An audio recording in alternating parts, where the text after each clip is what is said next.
My name's Forrest, Forrest Gump. You're the same as everybody else.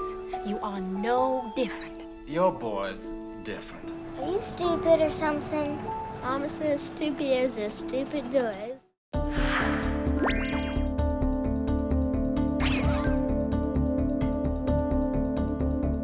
법적으로는 장애인이 아니다 보니 사회적 관심을 받지 못하고 있습니다. 성인이 돼도 자립은 어려운데 사회 지원은 받지 못하고 있습니다.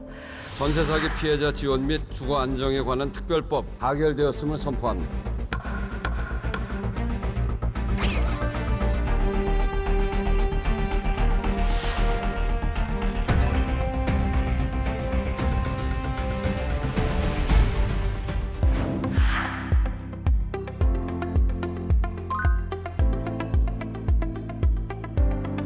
본인들의 귀책 사유가 없이 이렇게 보증 취소가 일어났을 경우에는 대항력을 가질 수 있도록 보증보험의 효력을 줘야 된다. 이제 경계선 지능인에 해당하는 분들이 진단과 교육과 복지 전체적으로 이분들에 대한 실태 조사와 어떻게 케어할 건지에 대한 국가 계획을 세우고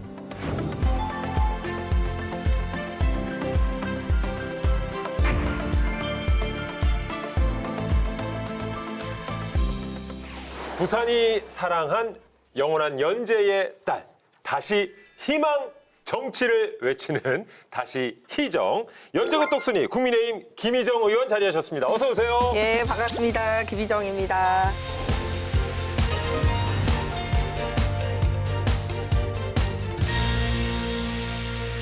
야, 다시 희망 정치. 네. 그래서 희정. 네. 딱 들어맞는데요. 감사합니다. 예. 결국 정치의 희망은 김희정이다. 라는 뜻이겠죠? 모든 국회의원들이 다 희망 정치를 표방하는데 딱 제 이름이 희정이라서 그거 써먹고 있습니다. 네. 그러시군요.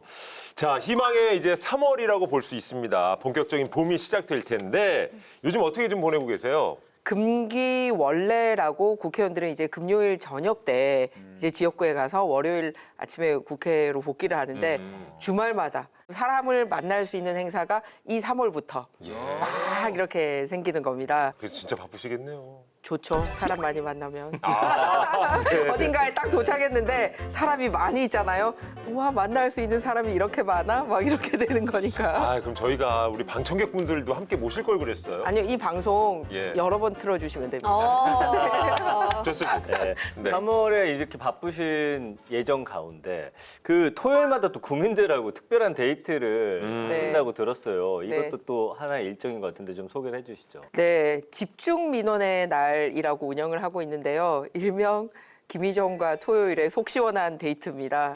네, 뭐냐면 사실은 국회의원은 올코트 플레이어라고 하다 보니 분야와 상관없이 이렇게 좀 답답한 분들 찾아와서 언제든지 말씀을 나눌 수 있는 날로 저는 삼선이라서 기억하기 좋으라고 세 번째 토요일로 하고 있습니다. 왜냐하면 몇 번째 토요일이더라 막 이러면은 그래 김희정이가 설명할 때 자기가 이번이 삼선이라고 세 번째 토요일이라 그랬다. 그다음에 또 이 집중 민원인의 날은 국회의원 혼자서 하는 게 아니라 저희 지역 구청장, 그다음에 부산시의원 그리고 연제구의원들도 함께 하고 있습니다.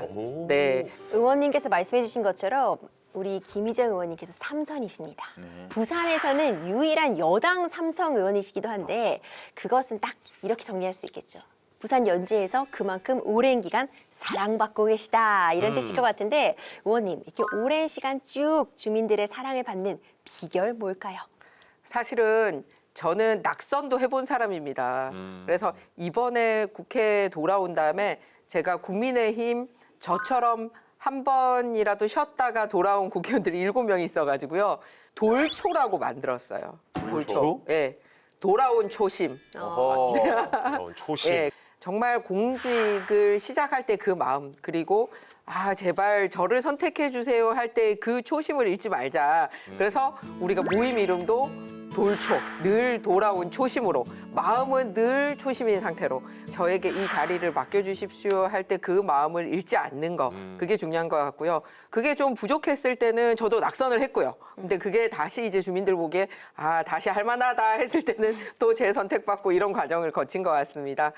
근데 이제 좀 특이한 이력이 하나 있어가지고 좀 네, 여쭤보고 싶어요. 예. 독일 방문학자? 네. 이런 게 이제 타이틀에 있던데 이건 뭐예요? 독일의 이제 방문 연구원, 방문학자, 영어로는 visiting scholar 또는 visiting fellow 뭐 이런 건데요. 특강 같은 것도 하고, 그래서 이제 한국은 어떻다 이런 것도 알려주기도 하고, 또 거꾸로 그쪽 나라의 여러 기관들을 방문을 해서 좋은 제도에 대해서 공부를 하고 하면서 연구를 하는 시간을 가진 겁니다. 근데 의원님 인터뷰 중에 굉장히 또 재밌는 인터뷰를 해주셨어요. 네. 그 어떤 국회의원이 되고 싶냐라는 네. 질문에 네. 존재감 있고 네. 가성비 좋은 국회의원이 되겠다라고 네. 얘기하셨는데 네. 존재감이야 계속해서 증명해 주신 것 같은데 이 가성비 있는 국회의원이라는 게 어떤 뜻일까요? 아니 우리가 뭐 물건 하나 고를 때도 그냥 한 번 쓰고 많은 물건이나 그런 거를 할 때도 소위 우리는 가성비, 가심비 이렇게 따지는데 세상에 이 국회의원들은 4년 동안 나를 대표해서 국회 가서 일을 해야 될 뿐만 아니라 무슨 법을 만드는지에 따라서 내 운명이 바뀔 수 있는데 가성비 안 따지면 안 되잖아요. 그러니까 기왕이면 가성비 좋은 국회의원을 불러라. 그러면 그게 뭐냐. 똑같은 한 사람이 갔는데도 한 사람 몫만 할 수도 있고 뭐 2사람 이상 몫을 할 수도 있고 그런 거지 않나. 그래서 저는 이제 감히 이제 제 선전을 그렇게 한 거죠. 가성비가 높을 거다. 야, 그럼 이게 좀 부담으로 다가오실까요? 자, 가성비 좋은 국회의원이 만든 법안들 저희가 지금부터 몇 가지 좀 살펴보도록 하겠습니다. 예. 자, 민생 법안 위주로 한번 살펴보겠습니다. 전 팀장 준비됐죠? 네, 오늘 입법자들 주제는 바로 이겁니다. 김희정 의원님의 보이지 않는 약자와의 소통. 어떤 소통 끝에 법안을 내셨는지 그 첫 번째 법안은요. 끝까지 전세 사기 피해자를 구하라. 민간 임대주택 특별법 개정안입니다. 그러니까 보이지 않는 약자 중에 약자가 진짜 전세 피해자 분들이실 텐데 그동안 전세 사기 방지법들이 많이는 나와 있었습니다. 그럼에도 문제가 잘 해결되지 않고 있다고 들었는데요. 지금 피해자들의 상황은 어떻습니까, 의원님? 일단 전세 사기 특별법을 통해서 정부가 전세 사기를 당한 분들에 대한 구제를 적극적으로 했어요. 그래서 네. 실제로 피해자로 인정을 받고 구제를 한 게 작년 기준으로 2만 5천여 명을 구제를 했고 9,711억 원에 해당되는 이제 구제를 한 바가 있습니다. 네. 그런데 이제 요 숫자에 들지 않더라도 우리가 정부 주도로 해서 만든 전세 사기 특별법에 의해서 구제를 앞으로 받을 수 있구나라고 기대를 할 수 있는 부류가 있고요. 와, 이 법으로도 구제 안 되는 그런 특별한 케이스가 있더라고요. 그래서 제가 그 부분에 대한 법을 만들었습니다. 민간임대주택 특별법인데요. 뭐냐면 나한테 집을 빌려준 사람이 자기들은 허그에 보증보험 들어 있어요. 그러니까 마음 놓고 전세 맺으세요 하니까 야, 그럼 나는 이제 전세 사기 안 당할 수 있구나. 혹시 그런 문제 생겨도 국가로부터 대신 돈을 돌려받을 수 있구나라고 생각을 하고 전세를 들었는데 알고 보니까 허그라는 보증기관에 가입을 할 때 이 집 빌려주는 사람이 사기를 친 거예요. 그래서 서류 조작을 해서 보증보험을 가입을 하다 보니 뒤늦게 국가기관이 그걸 알고 야, 니네는 이거 무효야. 이렇게 하고 안 됐는데 이미 전세 사는 사람은 들어가서 살고 있고 네. 그게 취소됐는지도 모르고 있는 거예요. 그렇다가 이제 이사 갈 때가 돼가지고 이제 돈 달려고 하니까 왜 배째라 하는데 야 그러면 니네가 지난번에 보증보험 들었지 않느냐 그 기관에서 받아줘 했더니 사실은 거기도 서류 조작이 있어서 취소됐다 이러니까 그거 믿고 전세 들어갔는데 그렇게 한 피해자가 세상에 126명 부산에 99억 원? 그런 특별 케이스만 이렇게 존재를 하고 있더라고요. 이 전세 사기 특별법에서는 이런 케이스는 다룰 수 있는 규정이 없었어요. 네. 그래서 제가 이분들을 위한 별도 법안을 만들어서 작년 연말에 가까스로 12월 31일 날 국회 본회의에서 통과를 시켰습니다. 의원님 말씀처럼 작년 11월 말 기준으로 총 2만 지금 4,668명 예. 전세 사기 피해자로 인정받은 분들이고 이들 중에 이제 국토부의 자료를 보니까 피해자의 절반 이상 그러니까 59.8%가 수도권에서 발생했다. 네, 맞습니다. 그다음에 이제 대전이 13.1%, 부산이 10.9%. 네. 지방 대도시를 중심으로 해가지고 전세 사기 피해자가 지금 꾸준히 발생하고 있는 그런 상황이라고 합니다. 예, 맞습니다. 우리가 이제 뭐 사기에 대한 경각심은 갖고 있는데 꾸준히 늘 수밖에 없는 게 계속해서 사기가 신종 사기로 바뀐다고 그래요. 기리 씨 알고 있었어요? 아무래도 저도 전세금 아직 못 돌려받아서 예. 이런 거에 좀 관심이 많은데 예. 최근에 일어난 일입니다. 집주인 사정으로 공인중개사가 대신 임차인과 계약을 했대요. 집주인한테 이제 송금을 한 거죠. 그리고 근데 예를 들어서 이름이 목사동이라고 되어 있었는데 알고 보니까 목동 사거리 동네 모임 이 단체 통장이었던 거죠. 그럼 그 공인중개사가 사기친 거예요? 그래서 임차인도 임대인도 다 사기를 당한 이 어처구니 없는 일이 네, 양쪽이 다 사기당한 거죠. 네. 네, 예. 사실 요즘 이런 경우도 있다고 해요. 그러니까 임차인, 세입자가 다시 임대를 해서 보증금을 갖고 잠적해버리는 겁니다. 네. 그러고 나니까 이제 금융기관에서 임대인한테 전세자금 대출 받아라 이렇게 연락이 온다고 하니까 임대인도 안전하지 못하고 임차인은 말할 것도 없고 이 전세 관련해서 여러 가지 문제점이 있는데 의원님 부산에서도 아주 큰 사건이 있었다면서요. 네, 네. 주택도시보증공사 둘이어서 이제 허그라고 부르는데 네. 거기에 다 가입돼 있으니까 안전하게 전세 계약 맺자고 해놓고 그 먹튀한 거예요. 네.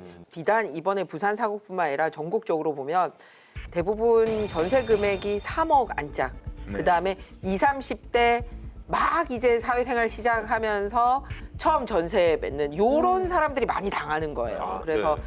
부산 같은 경우는 전세 사기 특별법으로 해결이 안 돼서 제가 낸 개정 법안이 어떤 내용이냐면 본인들의 귀책 사유가 없이 이렇게 보증 취소가 일어났을 경우에는 대항력을 가질 수 있도록 그렇게 하는 법안을 마련을 했습니다. 그러니까 이제 민간 임대주택 특별법 개정안이라는 것이 결국 주택도시보증공사 그 네. 허그 임대보증만 믿었던 네. 임차인을 구제할 수 있는 법안이 될 것 같습니다. 네, 맞습니다. 네. 살고 있던 내 잘못과 상관이 없기 때문에 이거는 여전히 보증보험의 효력을 줘야 된다라고 하는 법안이고요. 그러면은 보통 법은 만들면 과거 소급 적용은 안 되게 돼요. 네. 그런데 이 법을 만들게 된 계기는 이미 이제 일어난 이분들에 대해서 해주려고 한 거잖아요. 그래서 요 케이스에 대해서 소급 적용할 수 있는 그런 조항까지 넣어가지고 통과가 됐습니다. 국정감사에 이 피해자분들을 제가 참고인으로 신청을 해가지고 이분들의 얘기를 충분히 들을 수 있는 기회를 드렸습니다. 허그 쪽에 하고 싶은 얘기와 여기 의원님들 있는 데서 하고 싶은 말씀이 있으면 이 허그의 보증서를 믿고 전세 계약을 체결한 임차인들만 전 재산을 잃었습니다. 정신적으로 육체적으로 많이 피폐해진 상황이고 삶이 완전히 무너져 내렸습니다. 미처 이런 전세 사기 유형이 있다라는 걸 모르고 있던 이제 동료 국회의원들이 이런 사례는 우리가 앞서 만들었던 전세 사기 특별법에서는 안 되네. 그럼 새로운 법 김희정 의원이 개정한 거에 본인들이 다 좀 동조를 해야 되겠다라고 해서 법이 통과가 될 수 있었습니다. 그렇군요. 우리 의원님들도 많이 동참을 해주신다고 말씀해 주셨는데 정말 네. 국회 차원에서 앞으로 이와 관련해서 해야 할 과제들이 좀 있을 것 같습니다. 어떤 부분들을 염두에 두고 계세요? 예, 몇 가지 더 이제 추가로 말씀드리고 싶은 거는 뭐냐면 이렇게 일어난 사건에 대해서 보증을 해주는 것 이상으로 전세 사기가 생길 수 있는 여지를 없애는 그렇죠. 게 굉장히 중요하잖아요. 네. 그럼 법적으로 미비한 구석은 없던가를 살펴봤어요. 그랬더니 뭐냐면은 임차인이 이제 주민센터 가가지고 내가 계약은 낮 시간에 맺었어요. 그다음에 주소 이전도 하고 신고를 해도 이 부분에 대해서 전입신고에 대항력이 생기는 거는 내가 신고하는 즉시 대항력이 생기는 게 아니라 다음 날 0시에 생기는 거예요. 그러니까 나쁜 전세 사기꾼들은 어떻게 하냐면 이 사람이랑 전세 맺을 때는 근저당 잡힌 것도 없고 깨끗해요. 네. 그래서 그거 믿고 전세를 했어. 그런데 바로 0시 되기 전에 다른 데 근저당을 잡혀버리는 거예요. 그러니까 철저하게 야 나한테 전세금은 무사히 올 수 있을 것 같아.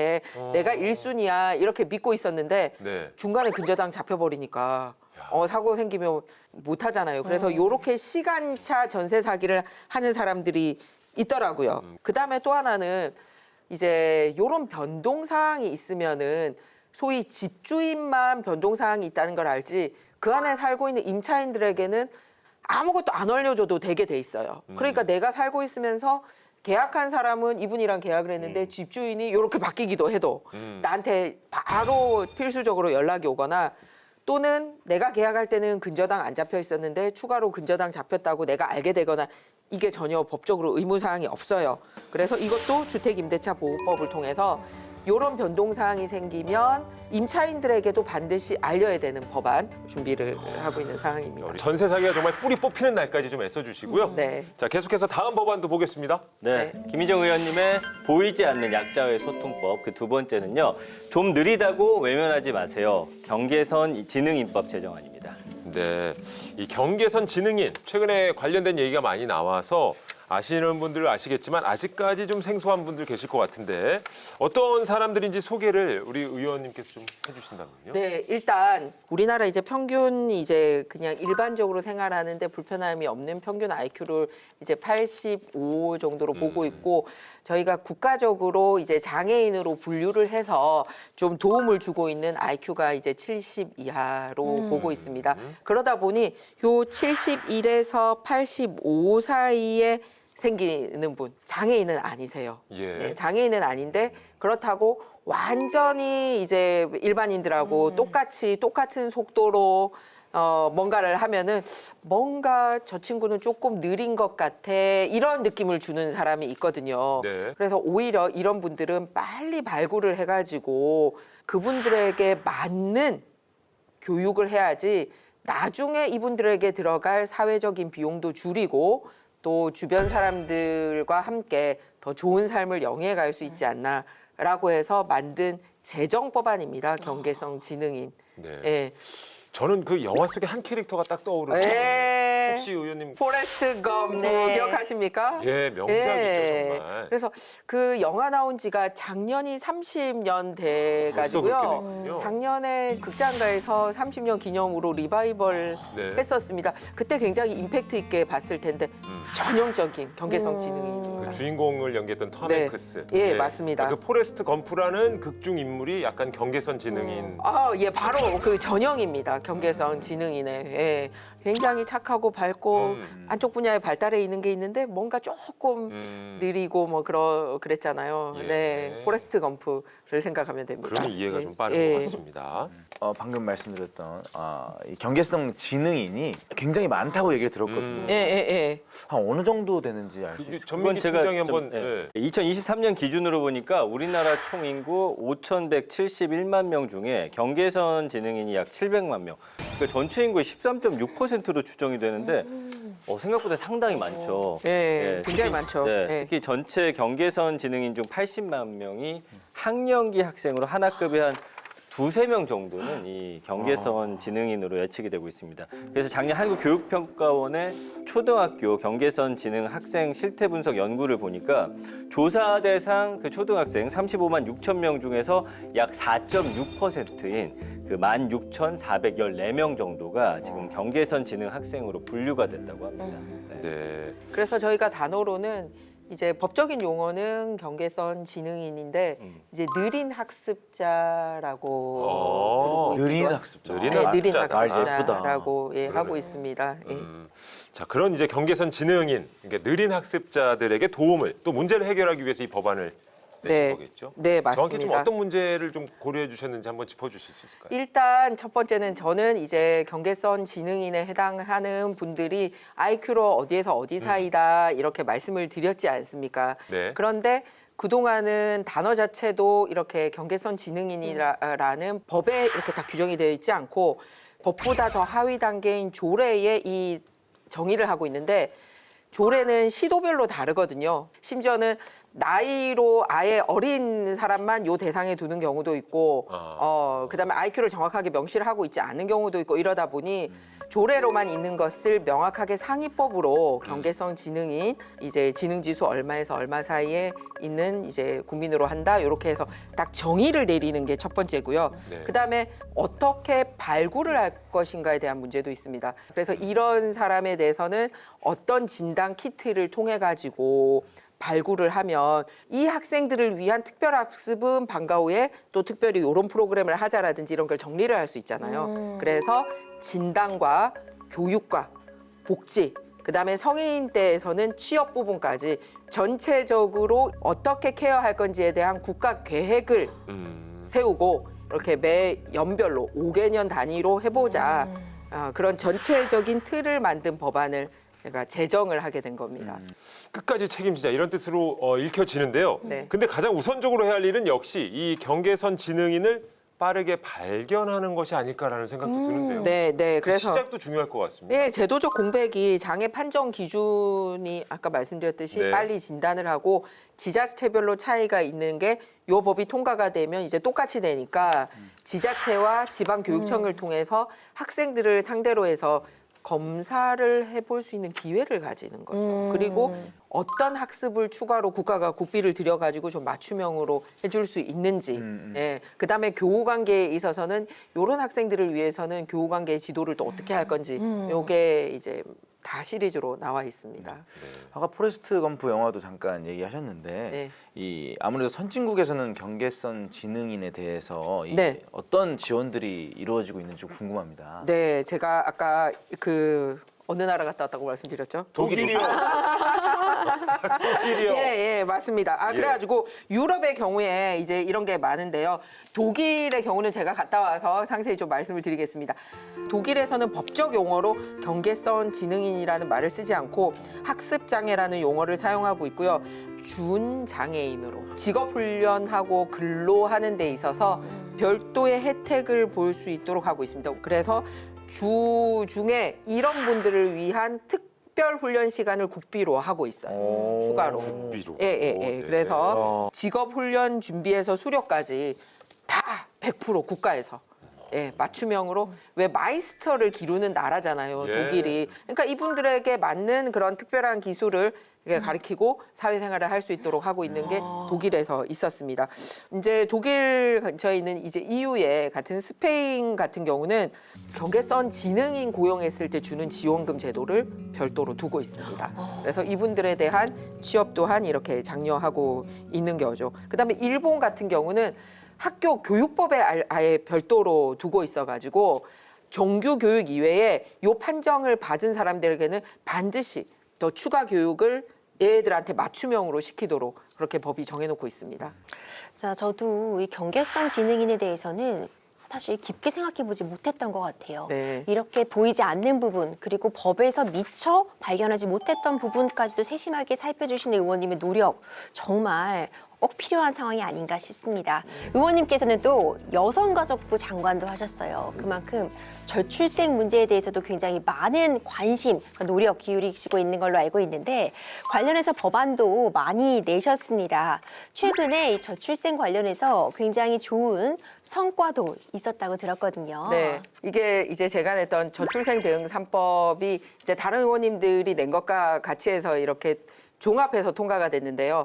첫 번째 핵심은 뭐냐면은 엄마들만 뭐를 쓸 수 있게 해가지고는 오히려 엄마도 못 쓴답니다. 그래서 사실은 엄마나 아빠나 다 이런 제도를 누릴 수 있을 때 오히려 엄마도 더 누릴 수 있게 된다라는 거죠. 그래서 배우자 관련된 내용을 핵심으로 먼저 소개를 했으면 합니다. 배우자 출산휴가 기간 20일까지로 늘렸습니다. 육아휴직 기간을 1년이었는데 이제 1년 2개월로 늘렸단 말이에요. 예전에는 1년 2개월 통으로 써야 돼요. 그러니까 한 번 쓰면은 그냥 쭉 1년 2개월 쓰고 내가 중간에 그거 다 못 쓰고 끝내도 다음번에 또 쓸게요 할 수가 없는 거예요.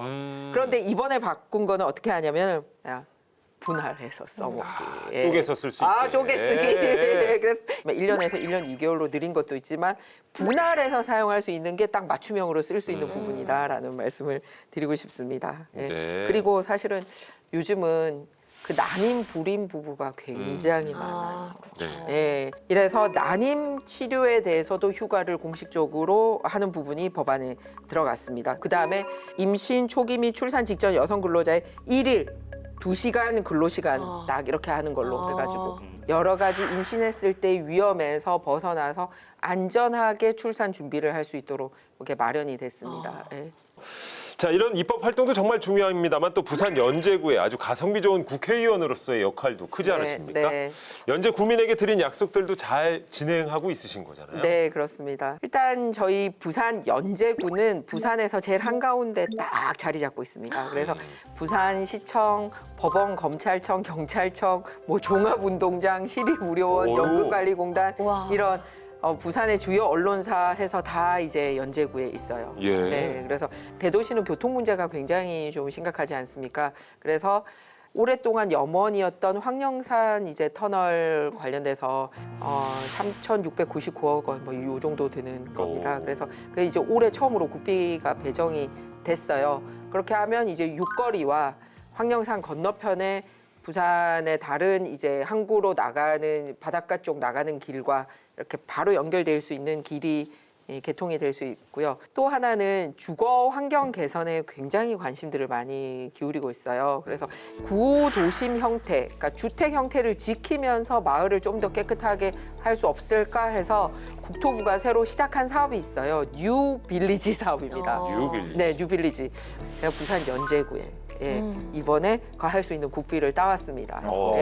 이제 몇 년짜리이기 때문에 이렇게 성공을 하게 되면 이제 도심에서도 비단 부산 연제구뿐만 아니라 다른 데서도 뉴빌리지 사업의 성공 사례가 부산 연제구에 있으니까 우리 마을도 이런 거를 해봤으면 좋겠어. 이렇게 되지 않을까 생각합니다. 그야말로 정말 열일하고 계시는 김희정 의원이신 것 같습니다. 자, 오늘 우리 세 분은 어떠셨어요? 우리 의원님과 함께한 시간. 저는 일단 우리 의원님 뵈면서 굉장히 부럽다, 대단하다 이런 생각. 어떤 점이 그렇게 또?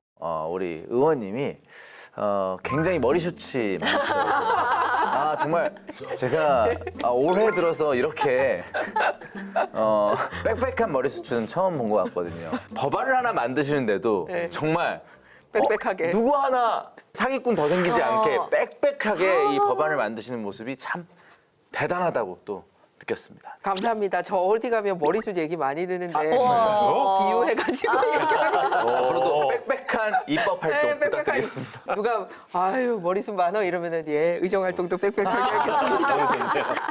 의원님 보면서 이런 명언이 하나가 생각났습니다. 그 세상이 포기하라고 하면 희망은 다시 한번 생각해보라고 한다. 다시 희망 정치. 우리 김희정 의원이 앞으로도 감사합니다. 모두가 포기하자고 하더라도 끝까지 희망을 주는 그런 정치를 좀 부탁드리겠습니다. 우리 임주혜 변호사도 어떠셨어요? 제가 또 의원님 오늘 딱 정리해준 내용 들어보니까 영감 떠올랐습니다. 삼행시? 네, 삼행시 한번 삼행시. 그래요? 준비가 됐습니다. 삼행시 마이스터 고등학교 나왔어요. 삼행시 전문 변호사. 한번 오늘 좀 크게 띄워주세요. 우리 김밥 싸들고 민원인의 날 만나요. 희박한 확률 아닙니다. 느린 학습자도 전세 사기 피해자도 함께 갈 수 있습니다. 정교한 법안만 있으면 출산율도 높일 수 있습니다. 우와, 너무 감사해요. 근데 제가 정말 의원님 말씀하시는 부분을 잘 들어보니까 할 수 있을 것 같다는 희망이 막 들었거든요. 희망이 있으면 분명히 개선될 수 있다는 거거든요. 근데 그냥 되지는 않겠죠. 정교한 법안과 그리고 많은 분들의 노력 함께 해야 될 것 같다는 생각이 듭니다. 자, 22대 국회 이제 거의 10개월 정도가 돼갑니다. 앞으로의 포부 한 말씀 짧게 좀 들어보고 싶은데요, 의원님. 네, 사실 국회 하면 여러분들이 이제 떠오르는 모습이 이제 다툼 이런 거를 기억을 많이 하실 것 같습니다. 이제 다툼은 뒤로 하고 정책 대결, 정책 화합 일어날 수 있도록 해야 될 것 같습니다. 그러려면 어떻게 해야 되냐? 더 꼼꼼하게 법안에 대한 제안도 많이 해주시고 이렇게 해달라는 감시의 눈 딱 뜨고 또 국회 방송도 자주 봐주시길 바랍니다. 그리고 불편하신 점이 있으면은 꼭 민원인의 날이 아니라도 국회는 늘 열려 있습니다. 언제든지 편하게 그렇게 함께하는 국회가 되기를 바랍니다. 다시 희망의 정치, 끝까지 반드시 해내는 김희정 의원과 함께한 시간이었습니다. 오늘 정말 감사합니다. 네, 감사합니다. 감사합니다.